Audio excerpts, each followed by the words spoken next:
La semana en RCR. Actualidad, entrevistas, comentarios del acontecer nacional e internacional en la semana de RCR TV. Tenemos una gratísima visita, ¿no? Nos acompaña Fernando Castillo, integrante del comité organizador del Perumín 35, y hay que reconocer, ha sido todo un éxito la realización de Perumín 35. Él es la par especialista en temas de gestión social y manejo de conflictos sociales. Qué gusto saludarte, Fernando, muy amable. Muy buenos días, José, muchas gracias por la invitación.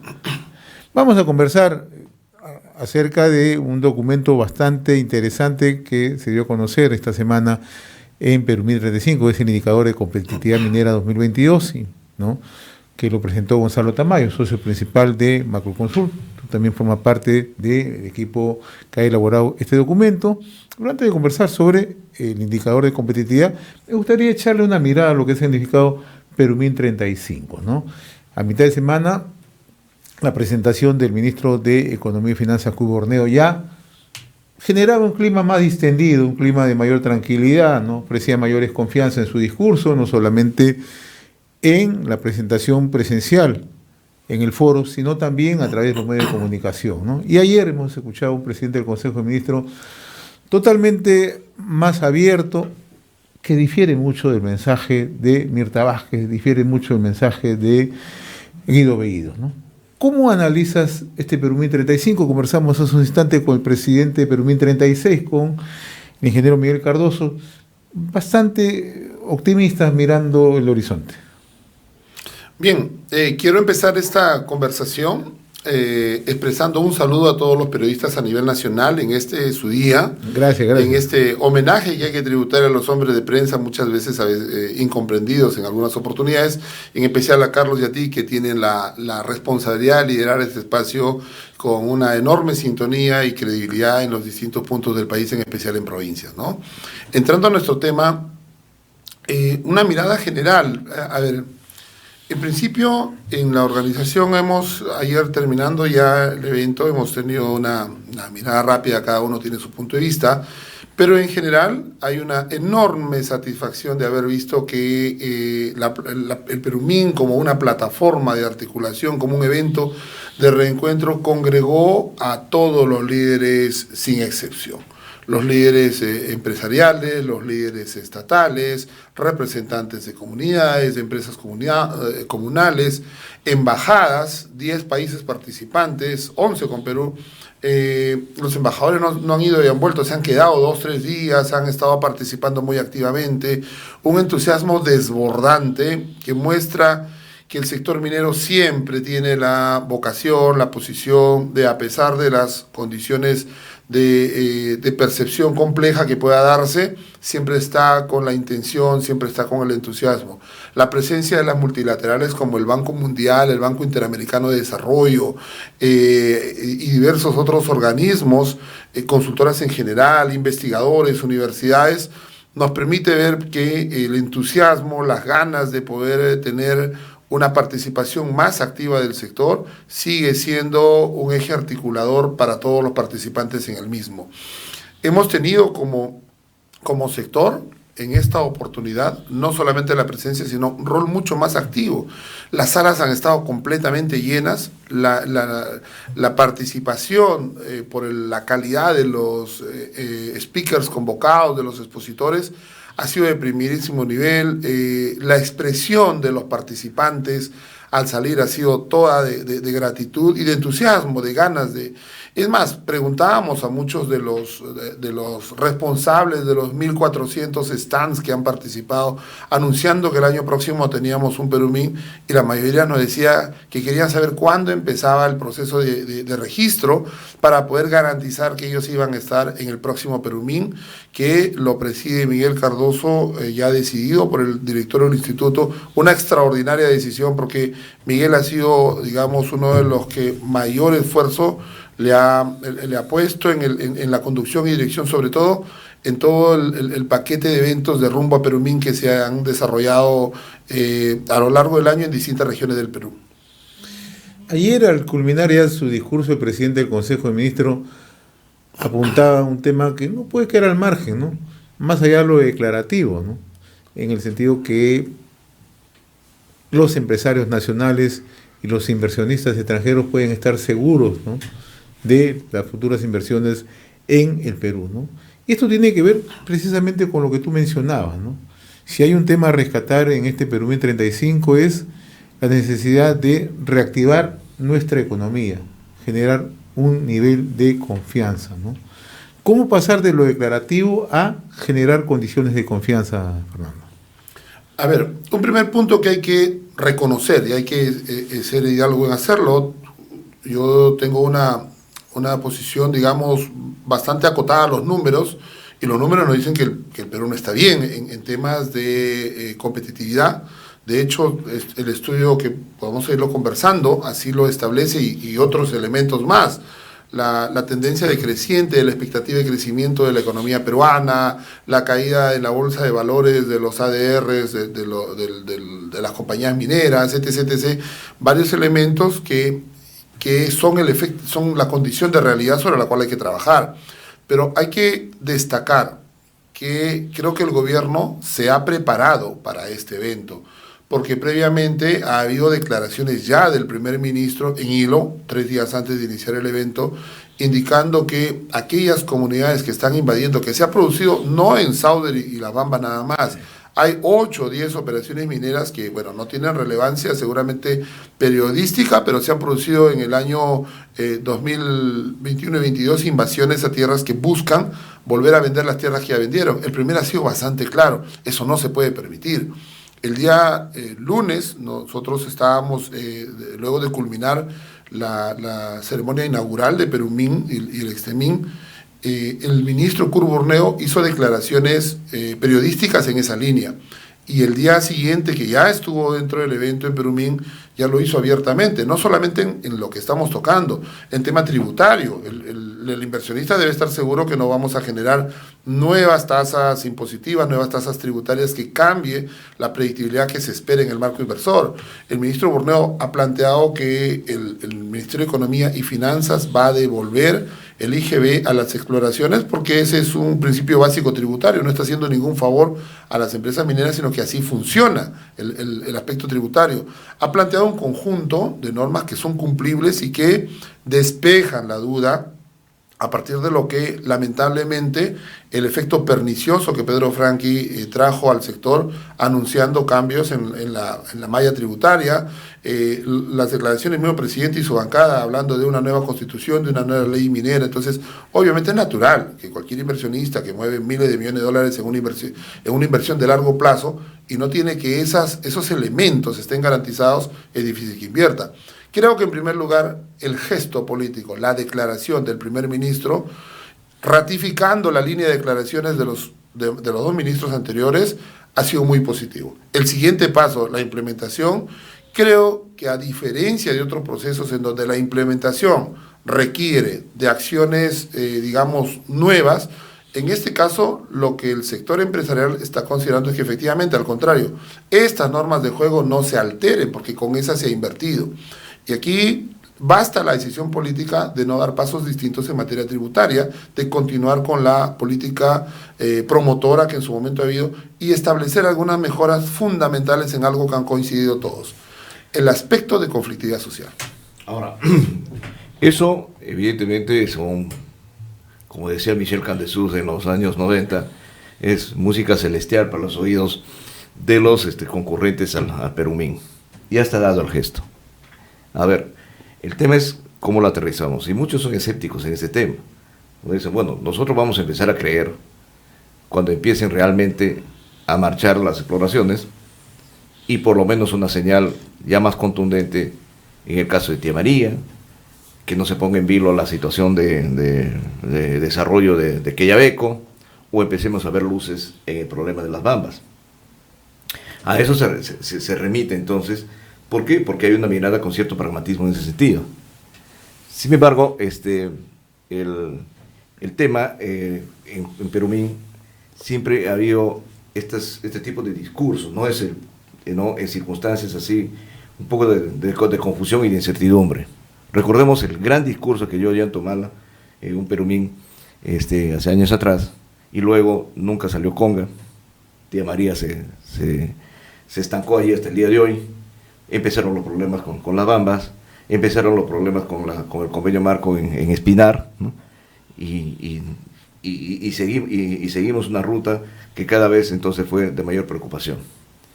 Ese sería para mirar entonces en un post-Perumín cómo ese discurso puede aterrizar en esos espacios que digo que son bastante calientes, ¿no? Hablando desde el punto de vista del conflicto socioambiental. ¿Cómo evalúan ustedes en esa perspectiva ya, una vez que han escuchado, ¿no?, la posición, por lo menos, política de los representantes del gobierno? Acá hay un problema que no hay que dejar de lado, Carlos, y creo que el país completo lo aprecia. Es un tema de carencia de cuadros preparados a interno del Ejecutivo. O sea, tú has dicho una gran verdad, es un gesto, cierto, hay mucha confianza que se va a salir adelante, pero se generan las dudas al ver el tipo de ministros o los cuadros técnicos que existe en los lugares en donde se va a implementar. Llámese gobierno nacional, llámese gobiernos regionales o locales. Un gran tema en discusión es la carencia de competencias, de repente dificultades para ejecutar los recursos que genera la minería, los temas adicionales que hay que tener en cuenta sobre la falta de Estado de Derecho, justamente en estas nuevas formas de conflictividad que no son por servicios básicos. Los temas de conflictividad son expectativas económicas. Entonces, exacto, hay temas que, por ejemplo, no hemos sido muy claros, nuestros speakers en temas materia social no han abordado ese tema, que ya no es un tema de servicios básicos. Si bien es cierto, es un tema latente en la población que tenemos que cumplirlo. No es posible que un país que deja de ejecutar recursos tenga 30% de pobladores sin agua potable. Entonces, eso es imposible de poder considerar. Y aquí cualquier analista... Y no es por falta de recursos. No es por falta de recursos, es por incapacidad de ejecutarlo. Entonces, cuando hablas hay que traer más recursos, ¿para qué? O sea, es necesario, sí, pero vayamos a trasladarlo a un fondo de estabilización, a un tipo de fideicomiso. Se han expresado diversas formas de... Pero, ¿yo qué haría? Si me preguntas a mí, ¿qué haría ya? Yo tuviera la oportunidad de decir, porque yo en definitiva sí lo he mencionado varias oportunidades que tengo claro no retornar al sector público por algunos años más, pero por lo menos tenemos algunas cosas claras en el horizonte. Para empezar, pasado mañana ya tenemos los alcaldes elegidos. En 3 días están los alcaldes elegidos. El MEF tiene clarísimo cuáles son los distritos o provincias o regiones que van a recibir los mayores volúmenes de desembolso de canon. Puedes establecer una lista de los 50 municipios que van a tener la mayor transferencia de recursos y empiezo a capacitar a esos alcaldes. Saco una norma, un decreto supremo en donde obligo a que los municipios, a partir de con recursos sobre los 20 millones soles, deban tener un gerente promovido y propuesto por servir. Controlemos la corrupción, controlemos la calidad de gasto. Y no puede ser que un alcalde ponga como gerente municipal al que le ha pintado pues, las pancartas en su campaña. Eso debe desterrarse. Entonces, tienes un primer elemento, la ejecución presupuestaria. Un segundo elemento, garantizar que el tema de atención de la conflictividad tenga un lado mucho más preventivo. La estructura de la presidencia y Consejo de Ministros, por ejemplo, prevención, diálogo y seguimiento. Prevención tiene 8 personas, diálogo 50 y seguimiento 9. ¿Qué quiere decir? Que su misma estructura está condenada a fracasar. Porque tú tienes que la prevención la hacen 7, 8 personas que se dedican a emitir un boletín que no sirve de nada y que el diálogo en sí lo tienen que atender 50. ¿Qué quiere decir? Que está diseñado su sistema para esperar el problema. No está previniendo. Bueno, un seguimiento 7, 8 personas, ahí no tengo duda que se puede realizar porque es un trabajo mucho más administrativo. Hay que atender puntualmente cómo generar un conjunto de cambios en esa materia. Por eso, quizás complementando la idea que estoy planteando y poniendo sobre la mesa, Fernando, es, por ejemplo, lo que tú mencionas, ¿no? ¿Quién va a liderar esto?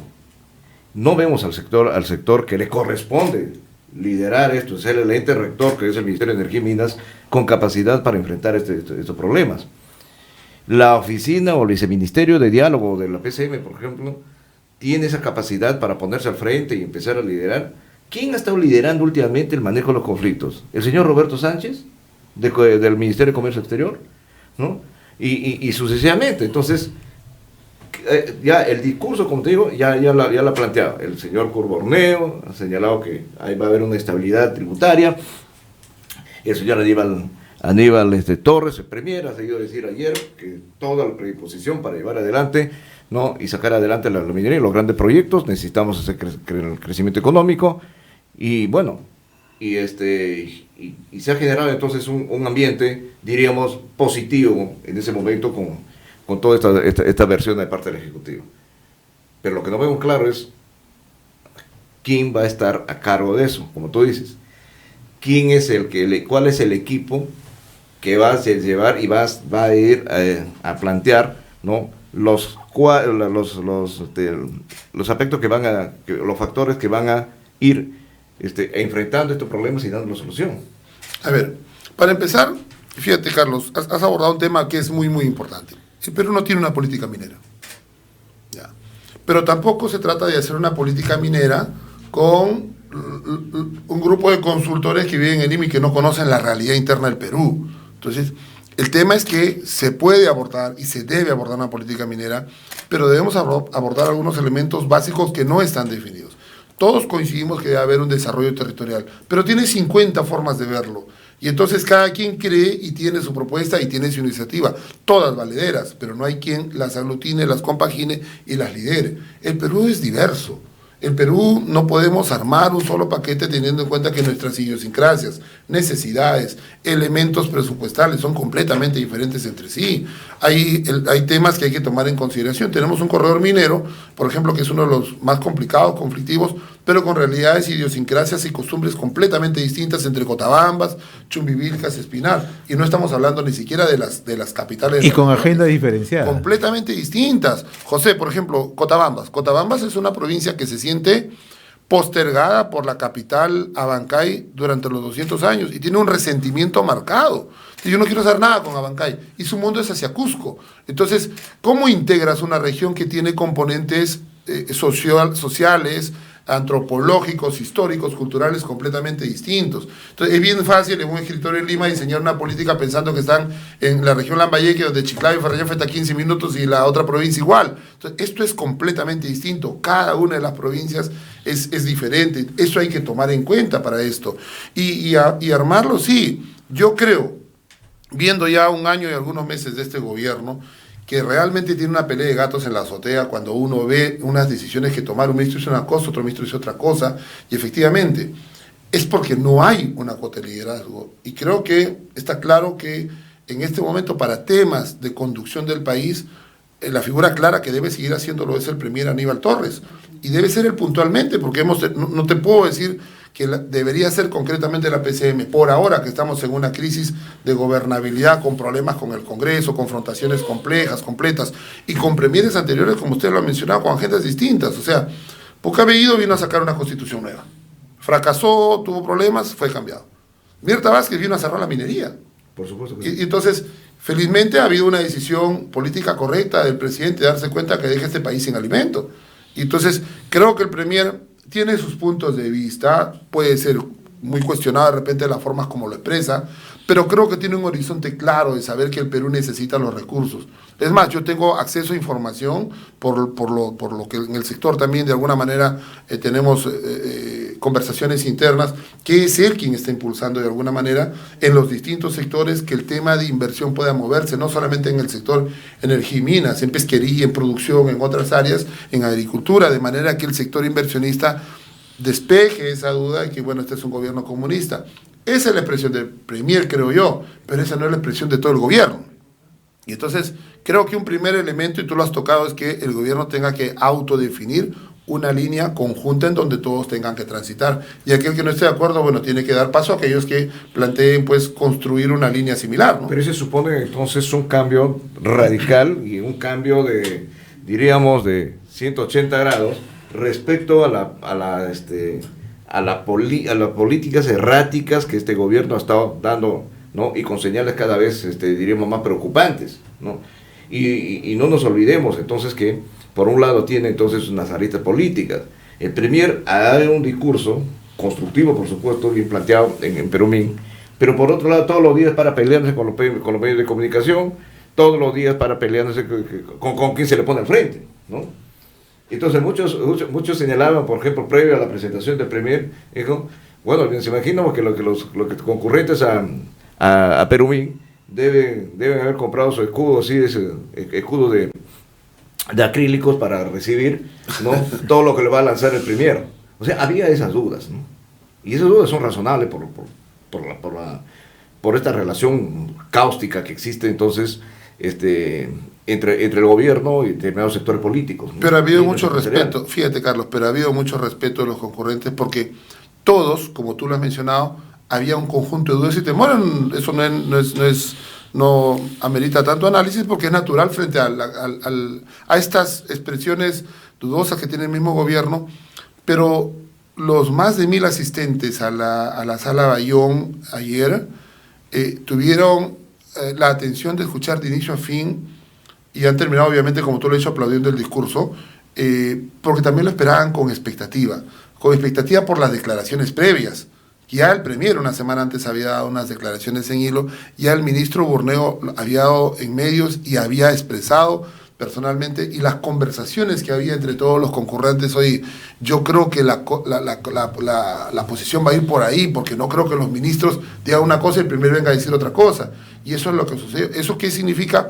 Que el ala que está preocupada por el tema de inversor, yo creo que ha sido un gran acierto traer a Kurt Burneo, porque empezó por lo menos diciéndonos la verdad de cómo estaba el tema de la economía, cosa que Graham no lo hizo, y ya ni hablar de Pedro Franqui, que quiso contrabandear una supuesta opinión del Fondo Monetario Internacional, que el mexicano representante del fondo en esta oportunidad ha sido mucho más claro. Jamás el Fondo Monetario Internacional ha dicho que hay una ventana, siempre dice que se evalúe la posibilidad de una ventana. Eso no quiere decir que hay una ventana para mayor tributación. Podemos decir que la política en el Perú, por ejemplo, respecto a la posición de frente al gobierno, es antes del Perumín y después del Perumín.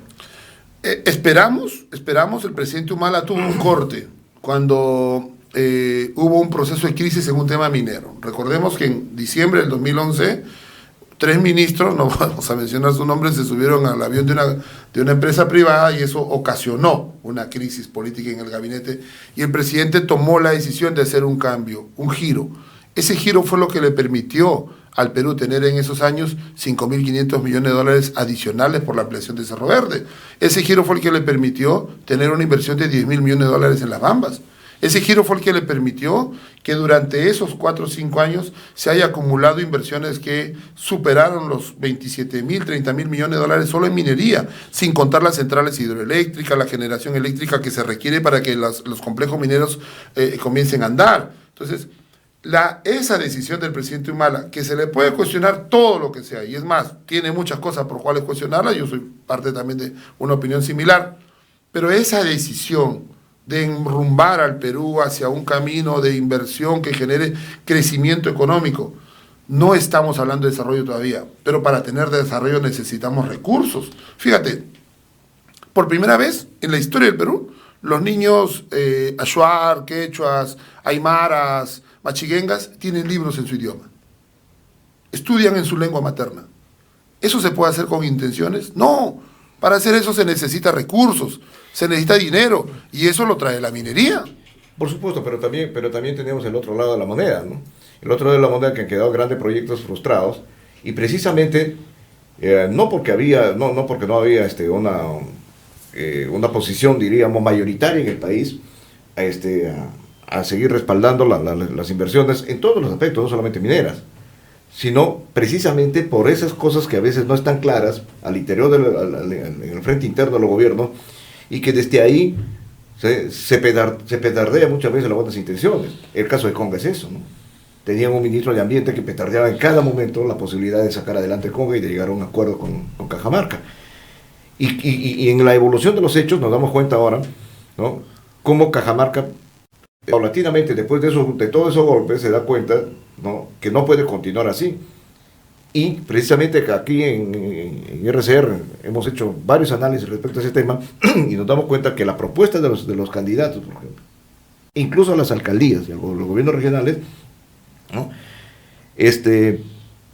no vemos ahí ese discurso, ese activismo, esa especie de agitación en la campaña en contra de la industria minera. Todos han puesto, ¿no?, algunos en una posición un poco más neutral, y otros abiertamente han señalado. Acá, José, su posición, dijeron: nosotros somos conscientes de que tenemos que desarrollar la minería y tenemos que tener, sí, la fiscalización ambiental, por supuesto que sí, que se cumplan las normas que están en el país, claro que sí, y que obviamente se ejecuten los recursos que no se han ejecutado y que año a año siguen quedando sin invertir. Y eso evidentemente genera este tema y esta percepción de pobreza y obviamente los interesados en sobrecargar entonces al sector utilizan esos para poder decir, ¿sabe qué? La mayoría no nos trae absolutamente nada y lo único que nos trae es atraso. Entonces, viendo esto, Fernando, el tema, por eso te decía al inicio de mi intervención, que veremos cómo esto transcurre en los próximos días y a ver si esto concuerda con las intervenciones que debe tener a partir de ahora el presidente en las plazas públicas, porque está recorriendo al país todos los días y está emitiendo una serie de mensajes y vamos a ver si concuerda lo expresado por el premier con la posición del presidente, ¿no? A ver, en distintos gobiernos, Carlos, hemos tenido opiniones diversas. Yo he sido parte, durante mi experiencia pública, recuerdo que el gobierno del presidente Humala tenía también dos sectores, los ministros productivos, y le llamaban a los sectores consumidores, que solamente generaba gasto, pero había los que generábamos el ingreso. Luego eso en otros gobiernos ha sido muy similar. Hoy tenemos, digamos, 2 o 3 sectores que están preocupados realmente por qué pasa con el país, y tenemos otros que mantienen todavía unas agendas disímiles. Ha sucedido en varios. Aquí lo importante es que, más allá de los discursos, es qué es lo que está figurando en el presupuesto. Por ejemplo, nosotros en el presupuesto del próximo año, que el Congreso de la República debe estar revisando y aprobando, debería tomarse en cuenta y deberíamos tener un plan. Yo te hago 2 medidas rápidas. Uno, el tema de una reconfiguración total del tema de gestión de conflicto, gestión de diálogo, como se le pueda llamar, porque cada 3 años le cambian de nombre. Segundo, el tema de los municipios. ¿Qué medidas concretas, rápidas, para garantizar una correcta ejecución presupuestaria? Tercero, tenemos a portas nosotros un crecimiento de la necesidad de generar y producir más cobre. Porque el mundo, en la transición de matriz energética, en la descarbonización que se viene dando, va a necesitar mucho más cobre, 30 millones de toneladas de cobre. Entonces Perú produce 2.5, va a producir 3 millones con la entrada de Cayabeco y Mina Justa, Chile produce 6, y entre los dos somos 40% de la producción mundial. Nosotros vamos a seguir teniendo un incremento de precios de cobre, pero tenemos proyectos como Michiquillay, Magistral, Chancas, Tía María, y bueno, si me olvido de uno que otro más, Zafranal, por ejemplo, que está ahorita avanzando muy bien en Cayoma, y que podríamos y tendríamos que ponerlos en valor y tener una agenda pro cobre, tener un fast track, por ejemplo, que veamos, tenemos Zafranal en Cayoma, ¿qué necesita Cayoma? Si yo voy a generar tributos, por decirte una cifra X de 1.000 millones, sacrifico 300 adelantado, como una inversión anticipada del Estado en las zonas en donde me va a generar esa cosa. Como se hizo en Apurímac, como lo hicimos en su Ahora, no es un problema de recursos, es un problema de decisión política. Es un problema de decisión política, de capacidad para mirar qué va a pasar. José, te estoy comentando que el lunes sabemos todos los alcaldes, y no hay una mirada. El MEF ya debería capacitarlos a partir del momento en que reciben su credencial. Deberíamos de plantearla a los alcaldes en diciembre, ya tienen claro quién es su equipo. Ahora, cuando hablamos de decisión política, Fernando, también tenemos que hablar si el gobierno se va a desprender de sus operadores habituales, ¿no? Porque el gobierno ha tenido un lenguaje bastante marcado, lo mencionábamos, Guido Bellido y Mirta Vázquez. Si esos operadores ya el gobierno se lo deja al margen. José, el presidente lamentablemente está caminando al filo de una navaja. Deja a esos operadores al margen, ellos promueven la vacancia. Entonces, claro, tienes dos bandas. Ahora, la apreciación que planteaba Carlos es válida, ¿no? Así es. Esas señales. Pero lo que manda, José, es el presupuesto. Más allá de lo que estos operadores quieran hacer allá, lo que manda es el presupuesto, porque es lo que vas a ejecutar. Si empiezas a trabajar sobre la base de la población, sobre la base de las sociedades que están en estas zonas, vamos a tener unas respuestas diferentes, porque la población lo que le interesa es quién le resuelve sus problemas. Cómo se lo resuelven es un tema que ni siquiera te lo van a preguntar probablemente. Es quién se lo resuelve. Y si tenemos que la parte con la cual se puede trabajar, nunca el Estado ha participado alineado. Ese ha sido un gran problema de los últimos 50, 100 años. Hablemos de los 200 de vida republicana. Pero si tenemos acá por lo menos un tándem de 4 o 5... A ver, cuando empieza el gobierno Fujimori, el Estado está destruido. y arrancaron con islas de eficiencia, que fueron las que generaron una costumbre distinta en SUNAT, en Indecopi, en muchas otras que podríamos... Y un asistencialismo más rápido, ¿no? Mucho más ágil. Entonces, hay formas, por supuesto, prioricemos qué es lo que tenemos que hacer. Por ejemplo, una agenda cobre. Yo sé que el cobre va a seguir, todos lo saben que el cobre va a seguir subiendo su precio. ¿Por qué no vemos cómo mover para que las poblaciones que están alrededor de estas localidades o asientos, futuros asientos mineros, tengan la facilidad mucho más cercana? Sentémonos con esas 5 o 6 empresas. ¿Qué necesitas tú para que nosotros tengamos una producción de cobre? No en 5 años, sino en 2. Y pongámonos a trabajar. Ahí tienes 3 puntos ya. Si seguimos construyendo en cada línea, pero es decisión. Lamentablemente no tienes en el aparato público hoy aquellos cuadros técnicos que en el pasado podían plantear. El Ministerio de Energía y Minas, yo siempre lo he dicho, murió con Ángela Groskin. Hay esfuerzos actuales de la ministra actual, pero lamentablemente los 3 años atrás ha significado que el sector dejó de ser un promotor, dejó de ser el agente que convence al inversionista que este es el mejor lugar para que traiga sus recursos. Pero hay otro detalle que ayer también planteó Aníbal Torres, ¿no? O sea, la gente no cree en las instituciones del Estado, sobre todo en zonas alejadas, en zonas rurales, ¿no? No va a creer, pues, porque en realidad, eso el Premier no debe esperar una respuesta. Él le debería saberlo, claro, no cree porque... no cree. Por todos los estropicios que se han hecho en los últimos meses en las instituciones públicas. Sí. ¿A quién se le ocurre, por ejemplo, en la Oficina General de Gestión Social del Ministerio de Energía y Minas, poner de directora a una cantante, porque una cantante de cumbia, que no tiene nada malo que sea cantante, por supuesto, pero no tiene la capacidad para manejar esto, porque solamente cantó en la campaña electoral? Entonces, o sea, ese tipo de cosas te grafican, en realidad, no diríamos incoherencias, sino estas cosas inclusive confrontadas entre sí mismos, ¿no? Respecto a lo que tú estás diciendo. Entonces, estás destruyendo las instituciones públicas porque estás sustituyendo capacidades técnicas, capacidades administrativas y gerenciales dentro del Estado por simple y llanamente clientelismo político. Y ese es un tema que el Premier no debe quejarse, sino corregirlo. Y hubiese sido redondo que el discurso dice, vamos a corregir esto y vamos a llamar a los mejores cuadros técnicos del país para que se hagan cargo de esta situación, para llevar adelante esto lo que estamos anunciando. Pero creo que son pasos, en algún momento lo puede decir, pero lo más importante creo que esto que se ha dicho, y tú has tocado un tema importantísimo. A mí me tocó liderar esa esquina, ese corner de gestión social, lo he tenido a cargo 8 años, que es el récord en la historia del ministerio. Pero a mi salida para acá han pasado 16 directores, por medio de 3, 4 meses por director. Es imposible que puedas siquiera conocer. Lamentablemente estos años lo han destruido, Carlos, al sector. Lo han destruido. Hay una agenda que la quisieron hacer siempre. Yo tenía que batallar muchísimo con otros operadores que estaban dentro del aparato público que, si por ello fuera, cierran Energía y Minas. Pero lo han destruido al sector al punto que toca reconstruirlo prácticamente de que han tomado una decisión que no quede ladrillo sobre ladrillo. A mí me tocó acompañar $70.000 millones de inversión, entre minería, gas, petróleo, electricidad, etc. Línea de transmisión y todo lo que hacíamos. Y había un equipo de 80 personas que se dedicaban a hacer esto.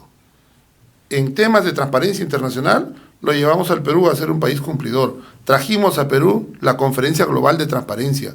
Trajimos 39 ministros de minería que discutían las políticas que tenía que haber en materia de apertura, transparencia y minería para el planeta. Lo hicimos acá. Los años subsiguientes hemos liderado en el planeta, dentro de la banda verde, los países de mayor transparencia en temas ambientales y mineros, y lo lideraba Energía y Minas. Hoy el Perú está dando lástima que ni siquiera puede calificar a hacer un simple informe, que es una labor administrativa. Conversaba con los embajadores de los países que antes nos apoyaban.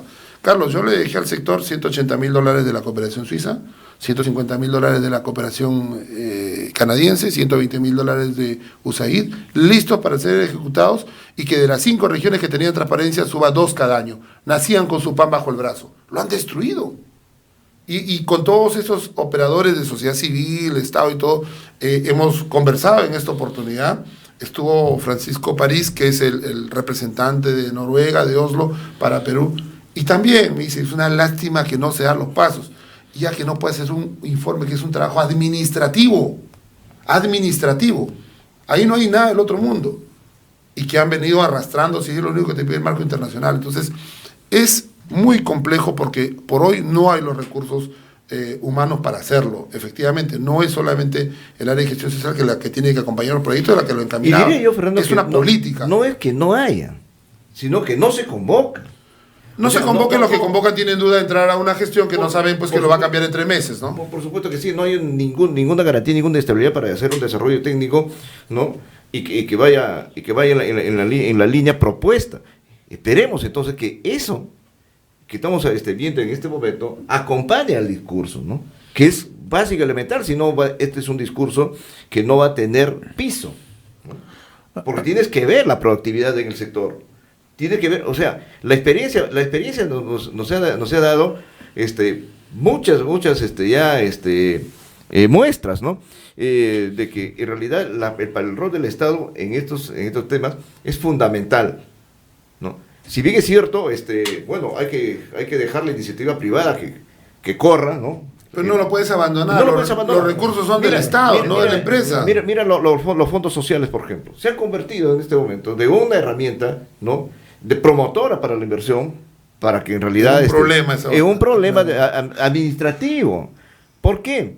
Porque sencillamente el Estado se retiró, ¿no?, en un momento determinado y dijeron, bueno, ya entre la empresa y las comunidades pueden conversar y armoniosamente van a llevar adelante. No sucedió de esa manera. Carlos, hoy se han convertido en una burocracia. El Fondo Michiquillay ha triplicado su equipo administrativo. Suena duro decirlo, pero se ha convertido en un botín para muchos. Sí. ¿No? Entonces, bueno, siempre era, ahora lo hemos oficializado. Entonces, ¿cuál era la crítica o la sugerencia, los aportes que venían de algunas autoridades que eran conscientes de ese tema en las provincias o en las comunidades? Decían, ¿sabes qué? No puede el Estado estar ausente, porque cuando tenemos un problema que no podemos resolver entre la empresa y la comunidad, entonces nosotros siempre volteamos la mirada hacia el Estado y el Estado no está. Sí, bueno, siempre hemos tenido un Estado ausente, lejano, pero hoy tenemos un Estado comunal, porque has tomado partido con las agendas de este grupo de abogados que extorsionan a las empresas, ¿no? Y el Estado abandona el campo, o sea, nosotros teníamos, Carlos, 70% de los equipos sociales, tanto de Energía y Minas, como en su momento el PCM. Yo creo que el mejor momento que le tocó pasar a PCM fue el momento de Raúl Molina, por decirte, ¿no? Y por ahí, si alguien más me acuerdo. Con todas las discusiones y discrepancias que podamos haber tenido, si uno empieza a ver cómo se ha venido manejando después, es una lágrima. Pero teníamos 70% de los equipos en campo. En campo. Ahora tienes todo centrado en Lima. Yo recuerdo que a veces me plantea alguna persona, mira que yo tengo un problema que resolver en Lima, que si no, que por qué no nos cambia. Ah, ya, no hay problema, tienes que tomar una decisión. ¿Quieres resolver tu problema? Regresa a Lima, pero me deja la plaza porque necesito el personal acá. Entonces no arreglo el problema en Lima. Y siempre es así. Entonces, ingresas por cualquier lado con la intención de volver a Lima.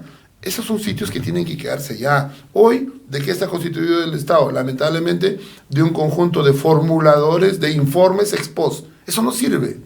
No sirve saber el comportamiento de una población X en un conflicto. No me sirve porque la foto social es del momento. Eso no garantiza que ese sea el comportamiento en el tiempo. Hoy la conflictividad ha mutado a otros motivos. Hoy se ha ganado, se ha avanzado, no hay que ser triunfalista, pero se ha avanzado en algo que dijiste hace un momento. Hay conciencia que el sector minero es necesario, ya no importante, es necesario. Subir el peldaño de importante a necesario, vital, determinante, es valioso para el país, no para el empresario, para el país. Y eso hace que tengamos que construir sobre esa base nuevas agendas de poder generar algunos elementos de consenso, sentándonos con quienes debemos consensuar, no con aquellos que opinan en 2, 3 medios y aparecen lamentablemente como alguien que tiene un conocimiento de un tema que a veces ni siquiera ha ido al lugar o conoce. Entonces, sí hay que hacer un consenso para todos, pero ¿con quién vas a hacer el consenso? O sea, te sientas acá a consensuar con un grupo de analistas y eso se lo llevas allá a Chalhuahuacho. En Chalhuahuacho te va a decir, tú vas a hablar con él no me representa. Eso es uno de los elementos más importantes, tener en cuenta con quién se hace el consenso. Acá han hecho un consenso con media docena de ONGs de Jesús María, y ese consenso trasladarlo a las comunidades son ajenas a eso. Hemos dialogado con la sociedad civil. Hemos dialogado con nuestros vecinos de otro distrito, pero Claro. ¿quién ha incorporado a aquellos que realmente viven en las zonas en donde se desarrolla la actividad? Y hay temas, perdón José, y hay temas que son gravitantes en este asunto, y que bueno, todas las cosas que están sucediendo a diario, cambian las agendas por horas, si es posible. No se ha estado enfocando debidamente lo que está sucediendo en Espinar, por ejemplo, Fernando, ¿no? El tema que se están echando abajo un convenio marco. Bueno, ya lo trajo abajo. Precedente. O sea, primero dijeron, no, hay que modificar ese convenio porque necesitamos, en la pandemia, todos estamos sin plata, 1.000 soles. O sea, es una medida, yo no entiendo cómo poder manejar ese tema, ¿no? Carlos, Claro. eso lo trajo abajo el mismo Ministerio de Energía y Minas Por en su supuesto momento. que sí. Claro. Porque 1.000 el soles ministerio a fue el que presionó para que se libere los 1.000 soles por cada Y uno. fueron y 43 firmaron. millones de soles. Ahora resulta que... El garante te presiona para que ahora, lo regales. ahora resulta que no. Como ahora tenemos otra vez necesidades, ya queremos 2.000 soles, y ya está acordado entonces que van a dar la empresa 2.000 soles, y obviamente va a dejar de hacer de financiar los proyectos que estaban ahí. Carlos, no solo eso. Mira, hasta Pues, dónde es la sí. diferencia de no conocer qué pasa dentro del Perú. Acá en Espinar está pasando lo mismo que pasó en Pisco cuando fue la reconstrucción del sismo. En Espinar te vas con tu bono a una ferretería, tu bono de 1.000 soles, como tenías que presentar una factura para que esto sea descargado contablemente, y la ferretería te está comprando el bono en 600 soles, Así es. en efectivo. En efectivo, Negro. claro. Se ha generado un mercado negro, se ha prostituido. Así es. Y entonces, ¿qué va a pasar con estos 2.000 soles? Eso es falso. Va a suceder lo mismo. Lo van a comprar en 1.200 o 1.300 soles en efectivo. La ferretería va a ematir una factura falsa, porque eso tiene que hacer, y va a descargar su 18% y se va a quedar con un pedazo de lotería. Fernando. ¿Cuántos de estos, perdóname para Sí. terminar, José, de estos casi 100 millones de soles va a ir? 100 millones va a ir, 180 millones va a regresar al físico como factura, un promedio de estamos hablando de 100 millones, un promedio de 60 millones Claro. van a ir a la población en efectivo, ¿ya? Y vas a tener 120 millones que se van a repartir entre las ferreterías, centros de negocio, todo, que están dando una factura falsa. Claro, ese es el detalle. Pero mirando de una perspectiva mayor, Fernando, yo diría que lo grave del asunto es que están logrando ciertos objetivos que nosotros hemos visto en los foros que han hecho estas ONGs, estas organizaciones que están permanentemente en una actitud de traerse, de agujerear por donde se pueda el desarrollo minero en el país, ¿no? Y esto es echarse abajo los convenios, echarse abajo los contratos. O sea, reformar a eso y decir vamos a renegociar, porque eso se han negociado y había un abuso de posición, de dominio de las empresas en ese momento, y bueno, y le han dado miserias a las comunidades. Ese es un discurso que pega, y por eso que hay, como tú mismo has mencionado al inicio de esta entrevista, que existen invasiones a tierras, porque me pagaste muy poco y yo necesito que me pagues más después de 15 o 20 años, ¿no? Y nosotros, acá con José, cuando conversamos, le decíamos, oye, esto de Espinar es un mensaje claro al convenio marco de la Bambas, porque el objetivo mayor y el premio gordo, diríamos, es eso. Y eso estaba orientado precisamente a generar un precedente, ¿no? Y parece que muchos en el sector no se dan cuenta todavía de la gravedad del tema, ¿no?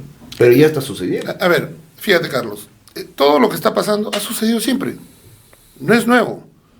Y te pueden pedir el cielo, es natural.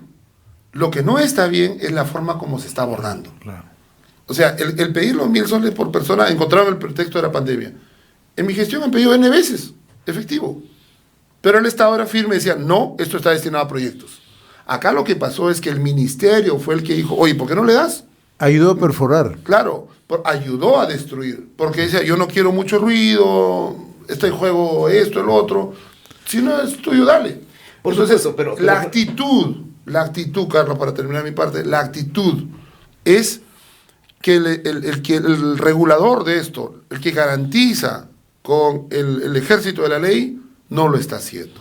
Entonces, no es que han aparecido nuevas demandas, siempre han existido. No, claro, eso era una propuesta y era un planteamiento, una estrategia que estaba manejando allí, pero estaba un poco fría, diríamos, ¿no? Entonces, ¿cómo convoco a la gente a que haga presione de tal manera que podamos lograr el objetivo? porque por la parte legal siempre había ese planteamiento, inclusive por determinadas posiciones políticas. Ahí vemos a la señora Verónica Mendoza tratando de generar conflictos ahí para lograr estos objetivos, a la señora Mirta Vázquez, a los otros NGs que en conjunto con ACAM y todos estos, dicho sea de paso, liderado por el señor Miguel Palacín, que ahora es un buen promotor de las empresas, es un aliado. de las empresas comunales para trabajar de la mano con la miseria. Es un buen convencimiento, por supuesto, y el lunes va a estar acá con Manuel Bernales en una entrevista, pero un converso total. Sí, un converso. No, sí lo he visto, pero en realidad, o sea, no prendía la chispa, ¿no? Ahí estaba. No, hay que agregar algo más sustancioso. 1.000 soles a cada uno. Y la gente se volcó. Pues. Claro. Y están logrando el objetivo. Ahora, no, que quedó todavía un poco no muy claro el asunto. Hay que ponerle 2.000. Y pasado mañana será 5.000. Y por último pedirán la mina completa y ser accionistas, ¿no? O sea, 50. Es que ahí es donde interviene el Estado. Históricamente el Estado está creado para que sea el que nos da una estabilidad jurídica, una norma, un Estado, un marco de comportamiento, ¿no? Los Estados nacen para eso. Históricamente la creación de un Estado es eso. Es la asociación de ideas de todo para encontrar un ente mayor que sea el que nos ayude a regularnos. Los seres humanos no podemos estar sueltos. No es posible. Lo que está dejándose acá es que el Estado está renunciando a sus competencias. Entonces, las consecuencias son esas. Es un tema en el cual lamentablemente tiene que corregirse. ¿Y eso quién lo corrige? Lo corrige el factor humano. El funcionario que tenga claro cuáles son sus competencias. El tema del sector y el tema de los recursos son recursos de todos los peruanos. No es que esos son minerales que le corresponda a las poblaciones de la cuenca del Salado, Cañipía. Ese mineral también le pertenece al tumbesino, también le pertenece al chiclayano, al loretano. Fíjate, has tocado Espinar. Me viene a la memoria, pues, Corcohuayco tiene 5 años postergado. 5 años postergado. 700 millones de dólares no pueden salir porque nuevamente Energía y Minas lo destruyó. Puntualmente el ministro de ese momento fue a una asamblea, tiene que hacerse una consulta previa. La consulta previa es un documento que no pasa por una asamblea pública. La consulta previa es un derecho normado, establecido, protocolizado. Informativo no vinculante, pero al margen de eso todo tiene un marco legal, ¿ya? No puedes ir a una asamblea y porque 3, 4 comunidades que no están en el análisis de la huella ambiental dice, yo también quiero ser parte de la consulta previa. Ahí ya estás cometiendo un ilícito. Ese ministro cometió un ilícito cuando dice, ok, en asamblea les ofrece que puede ser incorporado. Ahora tiene un gran problema porque ya no son esas 3 o 4, sino han aparecido más. Dice, yo también quiero ser convocado a la consulta previa, y la consulta previa es un tema donde la empresa no tiene nada que ver. Es absolutamente estatal. Y tienes que regirte por los marcos que existe una metodología que la ha establecido. No puedes estar yendo por plazas y parques garantizando que va a entrar una comunidad que no tiene nada que ver en el proceso. Entonces, el gran problema que está teniendo Corcohuayco ahora es una consulta previa, que estuvo muy mal manejada por Energía y Minas desde el momento en que se planteó. Cuando un ministro en una plaza, ante un temor de que pudiera ser afectado, no se preocupen, nosotros garantizamos que van a ser incorporados. Y es que es nuevamente actitud estatal.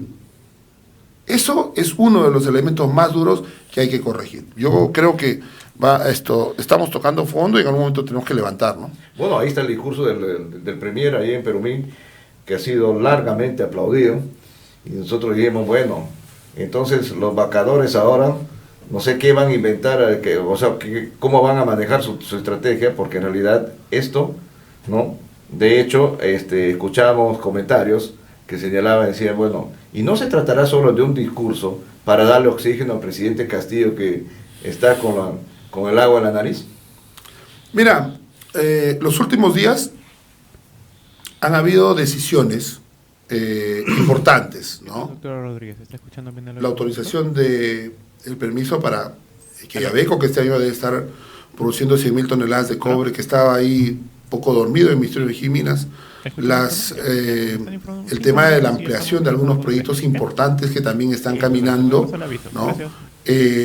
La única mala noticia que tuvimos fue lo de Yanacocha Sulfuros, que ha tomado una decisión que ellos han explicado en la Bolsa de Valores los elementos que los han llevado a tomar esa decisión.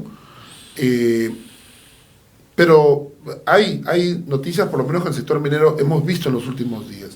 es valiosísimo lo que está pasando, por ejemplo, en Moquegua, que pasa a ser la primera región productora de cobre con la entrada de Quellaveco, porque esta es la primera mina que tiene energía renovable, es una mina completamente automatizada, de la mejor tecnología del planeta, somos un ícono de la minería global en este momento, seguramente los próximos días vamos a tener mucha noticia en el mundo de lo que significa las mejoras tecnológicas que está teniendo esta operación minera, el cuidado por el agua, la incorporación de la variable medioambiental, un conjunto de acciones que viene desarrollando con la sociedad para poder tomar en cuenta sus planteamientos, una construcción que ha sido con un elevado número de pobladores locales, que está muy bien. Entonces, ese camino es el que la minería en general está siguiendo ahora.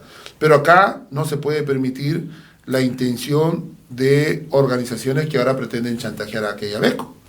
Entonces, ya vieron que hay una nueva presa. Entonces, ¿dónde están los sistemas de inteligencia para proteger nuestros recursos? Yo soy un mortal común y silvestre.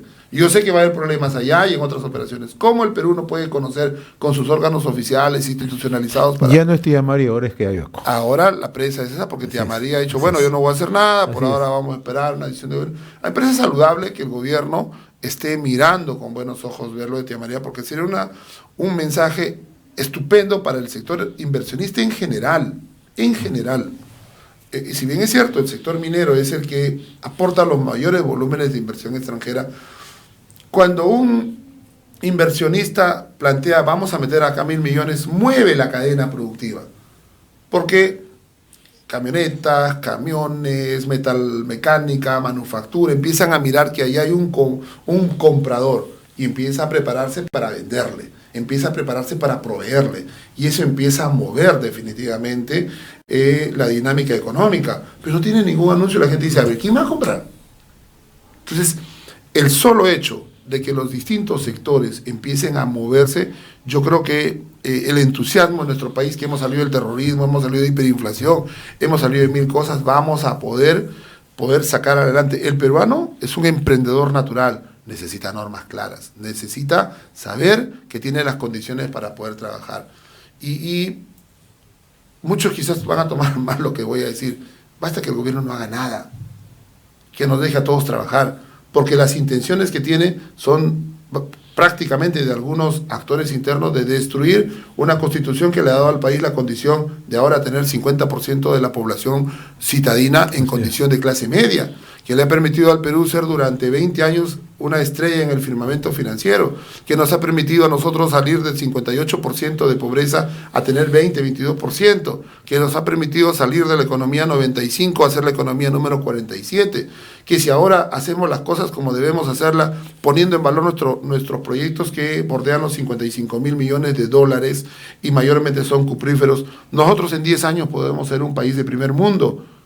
Pero para eso se necesita que el Estado entienda que tiene que cumplir su rol, porque el peruano de a pie, el peruano empresario, sí quiere hacerlo, sí tiene las ganas de hacerlo.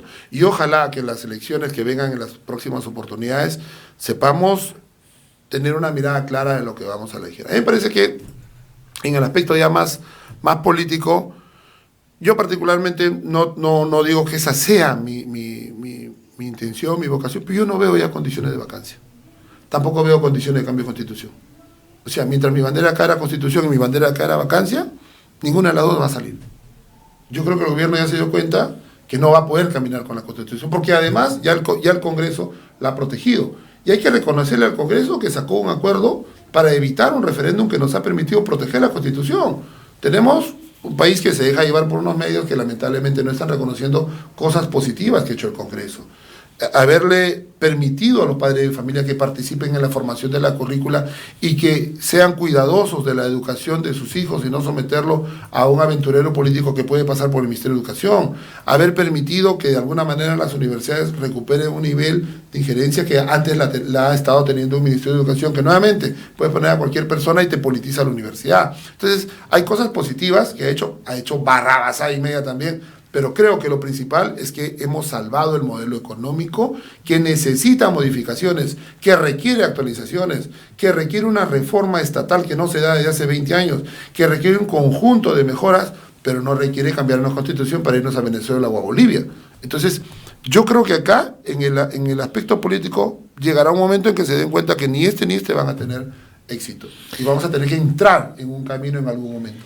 Yo recuerdo mucho, Fernando, hace muchos años, cuando todavía estaba en vida el ex senador y político Javier Díaz Canseco, ellos hicieron todo un trabajo de activismo político conocido, de izquierda, radical y todo lo demás, ¿no?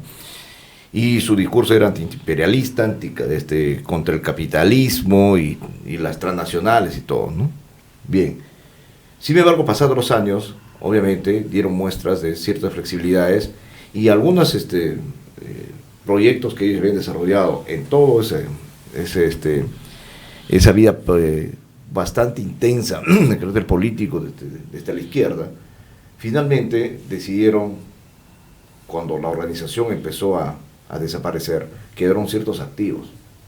Y muchos activos pasaron a ser, obviamente, manejados ya de manera casi individual. Y una de ellas fue pues, una infraestructura hotelera en Puno. Y Hildebrand, que estaba atento a todos esos temas, que tenía y dirigía un medio de comunicación, puso un titular, ¿no?